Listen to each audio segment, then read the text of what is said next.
And then recently, we've been doing quite a lot of work around how work for the mayor, for Amy LeMay, and for the GLA, myself with Sylvia from 6 till 6, who run Best Bar None as well. We've been doing quite a lot of work on trying to understand how local authorities, licensing authorities, environmental health, etc., can support businesses to recover from the pandemic. So in terms of making licensing easier, trying to make enforcement more supportive, not necessarily regulatory unless it has to be, and trying to change the environment and change the narrative. Right? So there you go. That's where we are right now. Yeah, how's it going? How's it going? And I asked because again, it refers back. When I was looking back, when I was trying to find out, because I was with the civilized space quote, when I was rereading that article, it was I can't remember, was that 2012, 2013 when you did the After Dark magazine? Right, yeah, and I was reading it, and so many of the things that you've mentioned today, some of the things that you wanted to address right back at the beginning, are still present today, aren't they? It's like you said, where are we now? What has actually physically changed that's enabled people to view the nighttime economy as a safe space to, come and enjoy their free time? Yeah. Okay. So maybe Gary's, and you have a more expert view on this than me, right? But I was thinking earlier, over the years, there's been lots of surveys with people about how safe they feel out in their town or city centre at night, right? And the consistency, both of our surveys and ones that are done by councils or business improvement districts themselves, right, is remarkable. During the day, and I've not done a meta study of these, right, but off the top of my head, I can make a good guesstimate over the last 10 years as to how safe people feel during the day, during the evening, and at night, because that question is typically answered in different formats by all of these surveys, right? During the day, around 80% of people feel safe in their town or city centre. In the evening, that comes down to, could be 50 or 60%, right? Could be lower, but generally 50 to 60%. Once you start talking about the nighttime economy, post 11 o'clock, it comes down to 20, sometimes 15%, right? That's the mark of how unsafe some people feel. However, if you then segment that by who's actually using the nighttime economy, that is radically different. So the levels of safety are still lower at night than they are during the day, but people who come out and use it might be 50 or 60% saying they feel safe at night. Sometimes we've seen 70 or 80% of people, feeling safe in their nighttime economy. So for me, often the perception that drives our narrative, and it goes back to what Gary was saying about this change over the last 20 or 30 years in terms of how people behave in public space, is driven by a certain media with a certain agenda, which appeals to a certain part of the news consuming public. And by that, I mean people in their 50s, 60s, 70s and 80s who don't go out, but who like to leave lots of messages saying, apart from you, if you are in your 50s yet, Ian, leaving messages on all of those. You can go, anyone who's watching, you go to your local news site today, find a story about the evening and nighttime economy or the pubs or the city centre at night, and it'll be full of comments saying it's like Lebanon in 1984, Beirut or something, which is an insult to these amazing places, by the way. But that's what they'll say, right? But they haven't been out for 30 years. Right, they've just got a perception that it's some kind of wasteland. Yeah, I think that's. I wrote a piece that was published in the morning, the morning Devon Morning Advertiser, saying, not the Morning Advertiser. I'm not that good a journalist, but the issue I made then was that the town was being described as Falaraki like Faliraki, which at the time was unbelievable. You got a little market town, as it was, Barnstable, with a total population of 20,000 people, being described by the local rag as Faliraki because of all the drunkenness. And it was stupid. It's how then, if people, and I do agree with you, by the way, I've stopped watching any type of news basically because it depresses me, because it seems we've moved to a rubbernecking, it's like car crash style news media, and anything that can portray any section or segment of humanity in its worst possible light, that's the bit that we want to concentrate on. How do you see as being able to, change that? Is the nighttime economy, the social economy, or the 24-hour economy? I don't know if you've heard Randall White podcasts and various bits and pieces of 24-hour Nation. He comes out with some, you get some great guests on and some fantastic people who talk about how to change, how to make things better and more positive. Yeah, okay. So in terms of how you can do that, firstly, talking out positively, right? So what I want to see is the leader of the council. I want to see the chief police officer in charge of the superintendent, probably chief super in charge of the city centre, constantly reinforcing what a great place it is to go out in the evening and how safe it is. So that's really important, because they're leading voices, and people may disagree with them, their party politics, or they may have problems with the police or whatever, but you have to have those people saying it's safe, right? So you've got to have leaders doing that. It's one of the things that unifies any place that's got a great approach to their evening and nighttime economy, not just around safety, but growing it, developing, diversifying it. You've got to have leaders saying it's important. I think the second thing is to have a proper strategy around it. And a part of that is about how you communicate it to the media. And Purple Flag is one way you can use that, because it's a holistic system, but you can do it yourself. And build a strong partnership around it, right? So, for example, bringing in businesses, business improvement districts, getting them on board. One of the things that, we've got hundreds of business improvement districts up and down the country who are working hard to ensure the success of their members, right? The businesses in usually mostly town and city centres.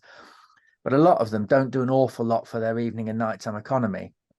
With the change in the high street, shift to online shopping, and some of the real challenges during the day, understandably, because British towns and cities have been particularly dominated, and this isn't the case around the world, everywhere else, but have been dominated by retail, right, which has now come home to roost because we became over reliant on it. And the knight in shining armor riding in is the evening and nighttime economy, right? That's here to save us all, right? Although I have got other thoughts about how much saving it can do, right? But it can do some.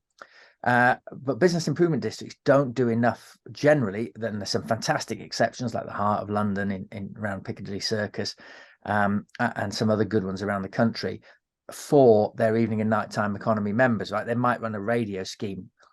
How many of those radio schemes are really effectively being used by guest safety officers and venue managers?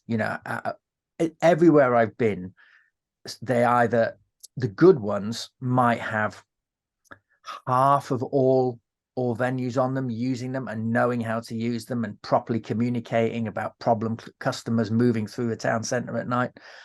That's the good ones. A lot of them, some of the worst offenders, by offenders I mean poorly run venues, aren't even on them, right? And maybe that's because they don't want to be on them, right? Because then they'd have to engage, with the rest of the venues who have a problem with them, because they're the pariah venue in their town. But often business improvement districts set up those schemes but they don't really back them 100%. And that's just one thing that business improvement districts could be doing better. For me, it's also about marketing those businesses, developing a plan that goes from day to night. So what we do in between 5 and 8 p.m. to ensure that customers that come in during the day stay into the evening, go to a local theatre, the cinema. Perhaps we're opening a museum in the evening to do something interesting, sleepovers with kids, or so. There's lots of things you can be doing. And I feel business improvement districts, with some great exceptions, are not doing a good enough job of that. So getting them on board, I think, is important. One thing I have found, we're talking about the high streets, the dynamics has changed completely. Whereas you normally let's say, let's pick Barnet, for example, Barnet Hertfordshire, Barnet Herts in London. Right. Now that used to have a thriving nighttime economy back in the early 80s. You go for it now, it's pretty much dead. You go for it Friday, Saturday, it's pretty empty. And what I've noticed, you're getting different areas now. Let's look at Hackney Wick. Now Hackney Wick has suddenly built up a big sort of like nighttime economy area. Lots of bars, lots of fresh faces, lots of things going on there, and it's a different world. And again, like Shoreditch, I don't know what Shoreditch is like now, but at one point Shoreditch bloomed. Everything was happening down Shoreditch, Islington High Street. But I've noticed a lot of these high streets now, again, like Barnet, are starting to dwindle down the nighttime economy, and we're getting these small little sort of village bursts up, like Hackney Wick. You go down there and there's like all these things happening at night, and there's lots of things happening, but they haven't got that radio system in play there, and it's not being implemented. And there's lots of little bars and pop-ups there, and it's all going sort of, it's the place to be. But without the infrastructure, right? But literally without the infrastructure. Yeah. I mean, there was an incident there a couple of weeks ago with two young men. One apparently died in hospital after a stabbing. The next thing you know, the place is flooded with police. They're all there, etc. But there's no infrastructure for, as you say, bars and clubs to communicate with each other, different security companies to communicate. Just not there at all. Yeah, Hackney Wick's an interesting example because it's kind of an exception to most British town and high streets, and Shoreditch, it's an overspill from Shoreditch, right? Where Shoreditch became saturated, too expensive on the rents. More regulated. There's a cumulative impact stress area there, so it's harder to get a license. People were looking for more interesting places. It happened with the gay scene in London in terms of Soho moving out to Vauxhall, then moving on to other locations as well. Tottenham, for example, has now become a place where a lot of clubs went to, where they could get a much later license than central London. Hackney Wick is interesting because it follows a classic pattern of cool clubs. There's some breweries out there, art space, loads of art space. I've done some work out there for the London Legacy Development Corporation in terms of a planning document for the nighttime economy. And one of the things that they're interested in doing is trying to use planning legislation to balance the large housing targets they've got to bring in housing and residents who are going to be new to the area, right? Because first and foremost, Hackney Wick was an industrial area with loads of lockups and small manufacturing places, and a food industry that served London's restaurants with raw ingredients, etc.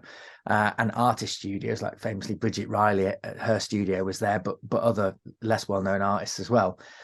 And then clubs came because there were no residents, right? So you could have and cheap. It was cheap by London standards. You could get a massive hangar space for like a quarter of what you'd pay even in Shoreditch, let alone central London. And that's why there's clubs and venues there. In the early days, it always attracts, and this is a classic example of Shoreditch, attracts, hipsters and people who are really into the music, right? And there's very rarely any problems with those people. Sometimes there can be issues around drug overdose or whatever, but generally very little issue. The problem is when it goes mainstream, right? And the invert commas normies come in, right? And then when you bring other cultural values from, alcohol, drinking, more toxic masculinity, if we want to use that rather difficult phrase, aggression, the kind of things you would see on the typical British high street, somewhere like Hackney Wick is now attracting some of those people. And we saw it in the gay village in Manchester. It was an incredibly safe space for a long time. And then it gets mixed in with, becomes a destination for those people who don't know how to respect the existing clientele there, right? And the values and norms that are built up over a number of years in those spaces. And I can't comment on those individual tragic incidents because obviously police investigation is ongoing into them. But this is always a challenge, right? And Shoreditch, you know, if we move back west into sort of what is now prime London, right, which it certainly wasn't before the nighttime economy was there. If you go back to Shoreditch, you know, one of the criticism I always had of that area was that the businesses did not come together in the way that they did in other towns and cities, right? So when the council there wanted to introduce a cumulative impact area or expand their stress area, which for viewers is a very restrictive licensing policy potentially. So if you want to get a later license or a bigger license, it becomes much more difficult. Some local businesses really kicked up a fuss about it because obviously it restricts the trading environment or potential to expand, etc.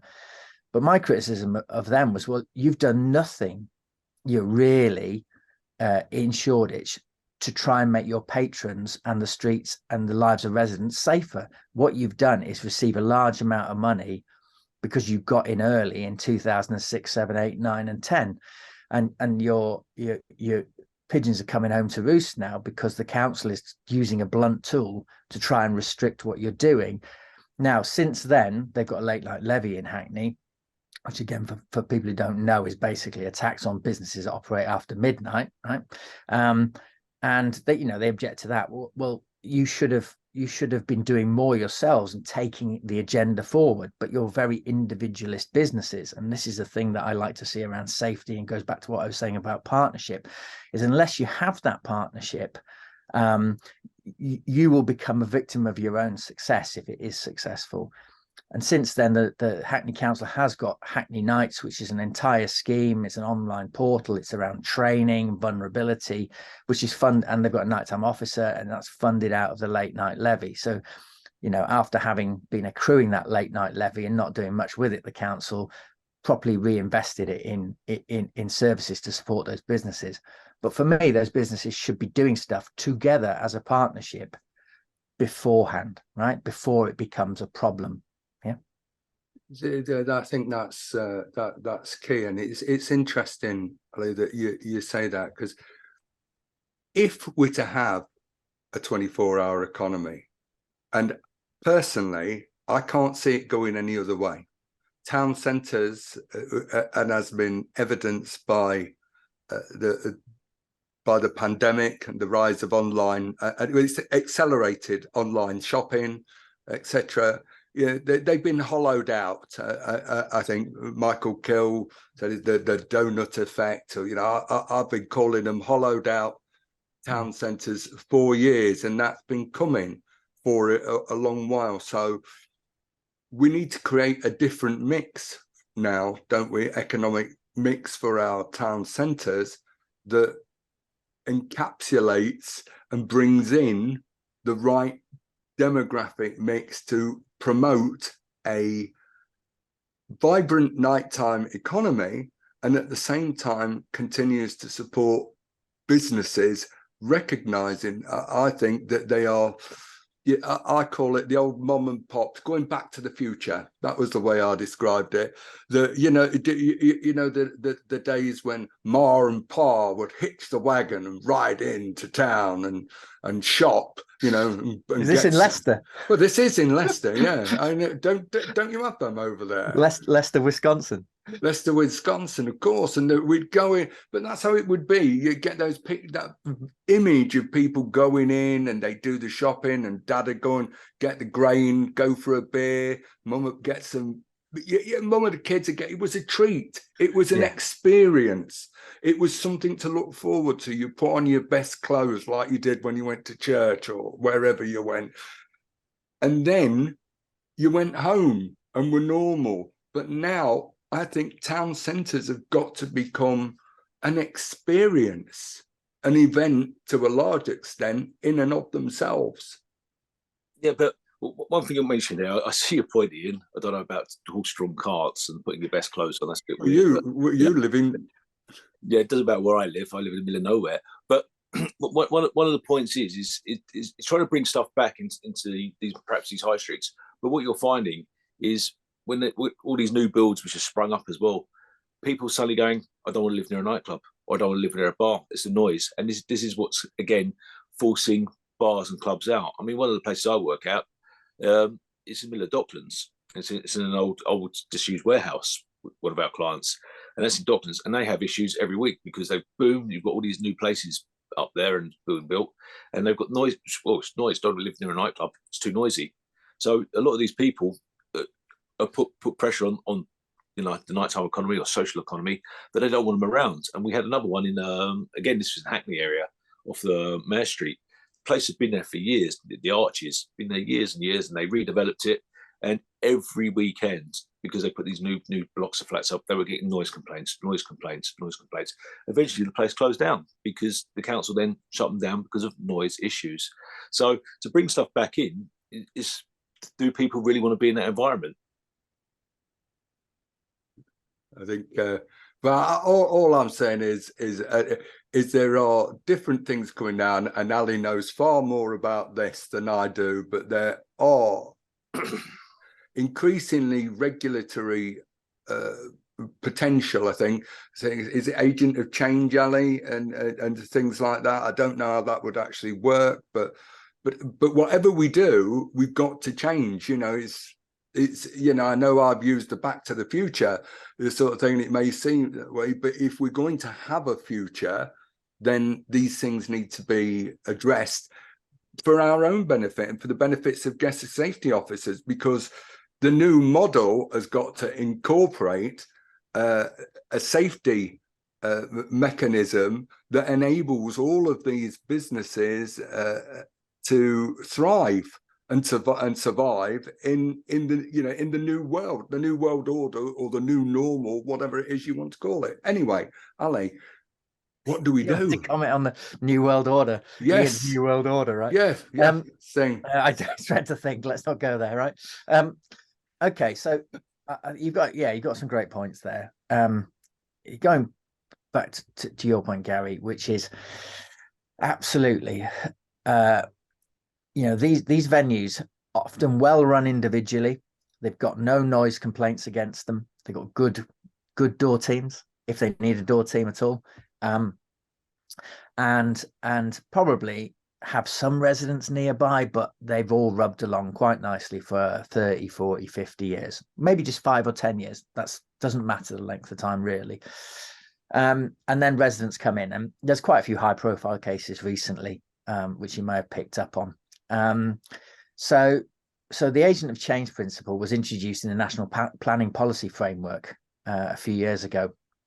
And the idea behind that, and bear in mind, this is planning, not licensing, comes out in a minute, was that whoever is the agent of change, who's the person who is changing, or business that is changing something in planning terms, building a new apartment block, but it could be building a nightclub, it could be building a tennis court, it doesn't matter. It's the agent of change, is responsible for mitigating any impact that they may have with their development, right? So historically, that might mean insulating a nightclub because they're building a residential block against it. And I was involved in probably the first example of this in London, where we were retained by the Ministry of Sound in the Elephant and Castle, when a property developer planned to build a 45-story block right next to them. And they were worried, obviously, that they only need one complaint, and it really is one complaint under statutory noise legislation to close down, and that club was, and this is a good example of how the nighttime economy works. The Ministry of Sound is famous for a club that opened in 1991. I went there in 92. I saw the great Larry Levan DJ there. That's another story, right? So this was an amazing institution, but over the years it became a very commercial business as well, right? And the club was no longer underground. It's a shop front basically, but one with great history. Behind the scenes, when I went to see the MD there and the operations director and see how it was working, they've got 100 and odd staff, and that was 10 years ago, probably now, right? When they came under threat, and they probably got a lot more now. And at that point in time, it was £100 million plus business, employing all sorts of people, loads of record labels supporting UK artists, some who perform in the club, some who don't. Many have gone on to global fame, right? So an incubator as well as a successful business. But their shop front was that nightclub, right? People come to Japan to go to the Ministry of Sound because of the history of DJs there, and its heritage, right? And that embedded cultural value. The council at the time, Southwark Council, didn't really understand the value of it, right? It was just another nightclub that had occupied some cheap spaces in some arches in a part of town where nobody lived, right? Which is now rapidly gentrified, as you know, if you know Elephant and Castle. So in the end, there's a really funny, I don't know if you can still see it on MayorTube or whatever the Mayor of London's tube is, YouTube is called, but Boris Johnson attended a planning meeting, and the planning officer tried to give a sensible, measured approach of the planning decision and what was their recommendation, because the mayor called the decision of Southwark Council in, and basically, you know, obviously he's got an attention span of a gnat, Boris Johnson. So he was like, oh, this is really boring. Can you go in a room and sort it out? And eventually they did, the developer and Ministry of Sound did sort it out. And covenants were put into that building so that windows couldn't open onto there, and they weren't allowed to make complaints about existing noise problems from that. But the amount of money that the Ministry of Sound had to spend on consultants, planning consultants, noise consultants, us, other people, to put together a package and PR to fight a war against a block was kind of the start of this process, really, that we now see taking place up and down the country in our town and city centres. And not everyone has their resources. In fact, virtually no one does. And my concern, having seen it on a much smaller scale in a city that I've worked in recently, is people building apartments around the back of a pub with a live music function, right? A great venue, really popular, one of the most successful businesses in that city centre, and yet they're now being restricted about the times they can operate because they're getting residential complaints. But they've been there for 30 years, that pub, and they've been putting live music on for even longer, yet the planners in that place decided in their wisdom to almost go against the planning regulations and give permission for those apartments which are not properly sound sealed or properly insulated. And so they're in a constant loggerhead, and the venues having to, you know, make real exceptional, and it's made their trading life really difficult. And that is happening all the time, despite the fact there's legislation there, and because the legislation for agent of change is not being properly implemented. Full stop. Well, Gary, well, there you go. That's sorted you out. You know what to do now. You're down in London. I'll just stay here on my keyboard in Leicester. I'll be fine. I can warrior away from here.